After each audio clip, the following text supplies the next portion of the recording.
Hello mga tol, sa magandang araw naman sa ating lahat. Welcome back po sa ating channel. Hindi nagbabalik, Winbong TV. Ngayong araw na to, meron tayong gagawin na Toyota Vios uli. 2004 model. So, tara po, samahan nyo akong sikapin natin to. Gawin na rin natin kung ano pa maging sira niya. Okay? Let's go!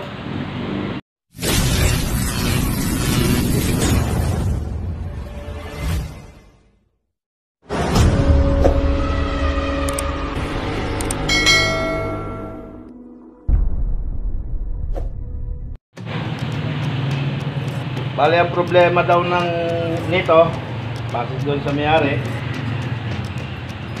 pumutok yung kanyang pressure switch.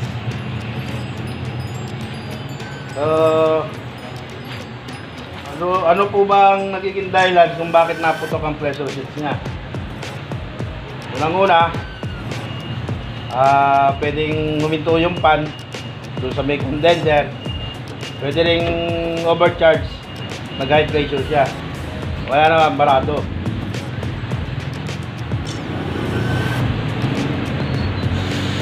Base sa teorya ko, kaya pumutok tong kanyang pressure switch, overcharge.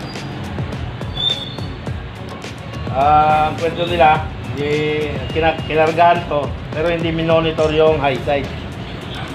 Dapat po yan, kailangan minomonitor natin yung high side para makikita natin kung nasobrahan ka na sa karga o hindi. Kasi ang standard pressure ng high side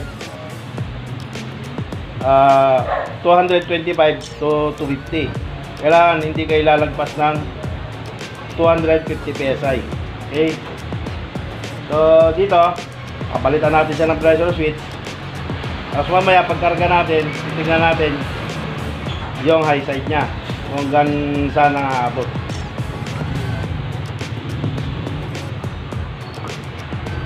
Bale, ito po yung pressure switch nya. Bago, andun pa yung luma nya. So, tatanggalin natin doon.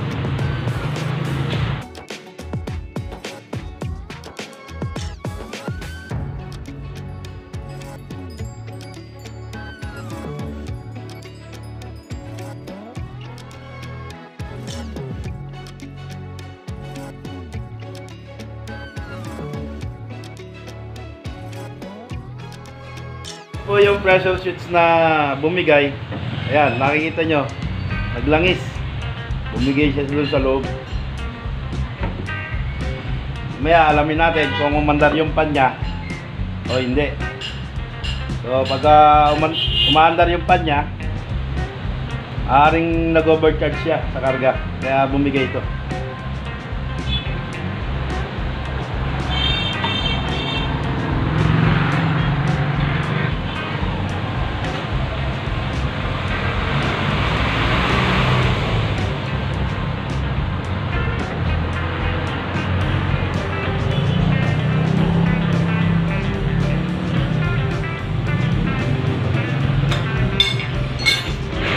So ayan po, yung pressure switch nya. Ito yung high side, ito naman yung low side. Itong high side ang i-monitor natin kung hanggang saan yung pressure na kailangan 225 lang yung natin kakarga. Kung halimbawa nag 175 lang siya at malamig naman na itong tubo, okay na yon. Hindi na natin siya aabutin dun sa maximum nya. Okay?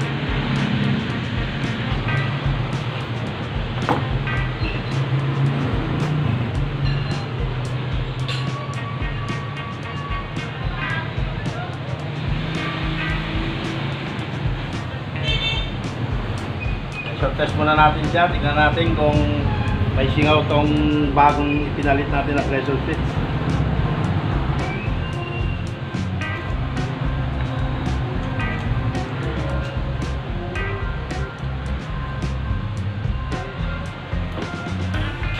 Ayan, balik kinarga natin. Masyadong maliwanag.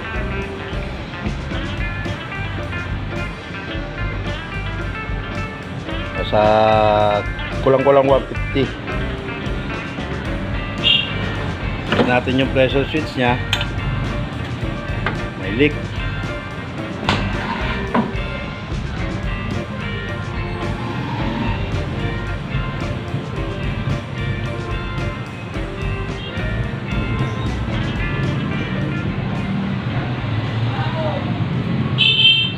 So wala naman siyang leak. Vacuumin na natin siya. Vacuum. Tapos monitor natin yung kanyang high side.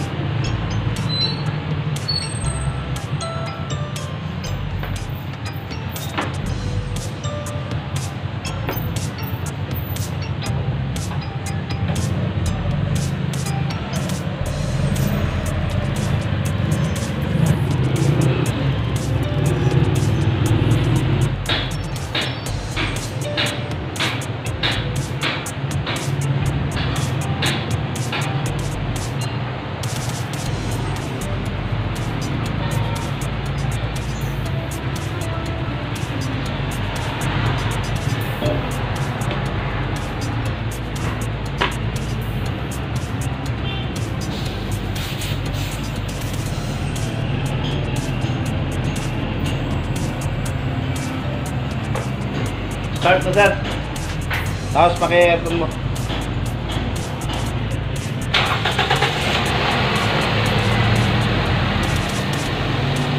Aircon.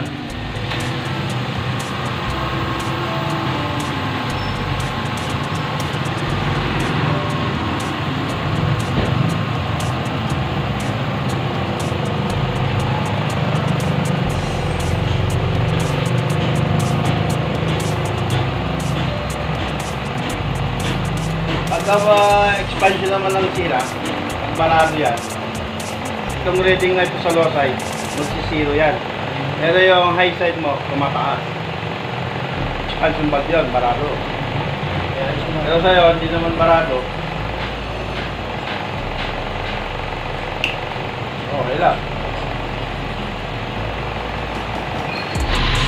So, ayan. Nag-automatic yung kanyang pan.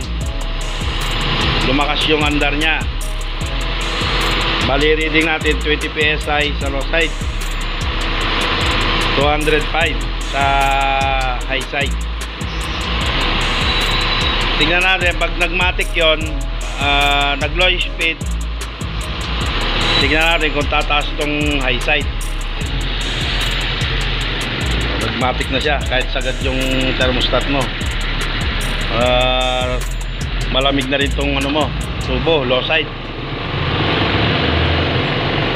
Ito yung kanyang side glass.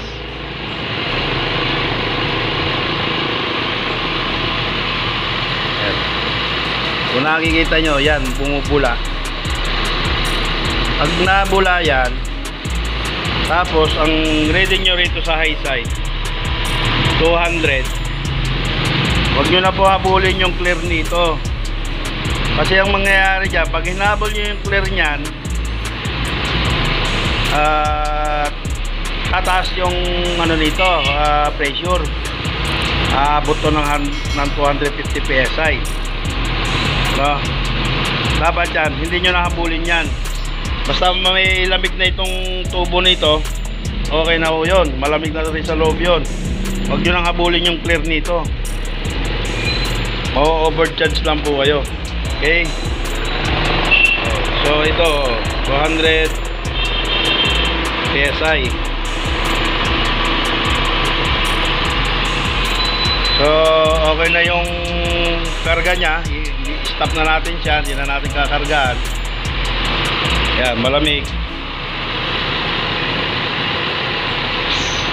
Okay lang ho yun. Kahit huwag nyo nang habulin yung clear ng side glass. Okay naman yung pan, gumagana yung high speed saka yung low speed. Binaba na lang natin dito sa high side. No? Hindi na natin nabot ng 250, 200 lang. Kasi pag umandar pa yan, pag-aapak niya sa silinyador niya, tumataas yan. Lalagpas ng 300, 350 PSI, ganoon. Okay, so stop na natin siya sa karga.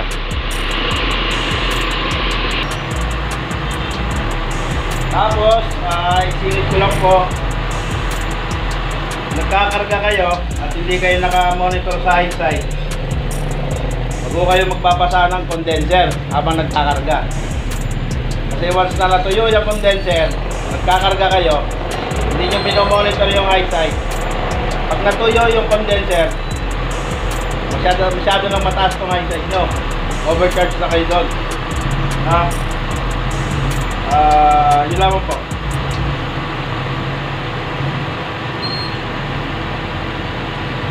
Hindi kayong magpasa ng condenser, tapos na kayong magkarga.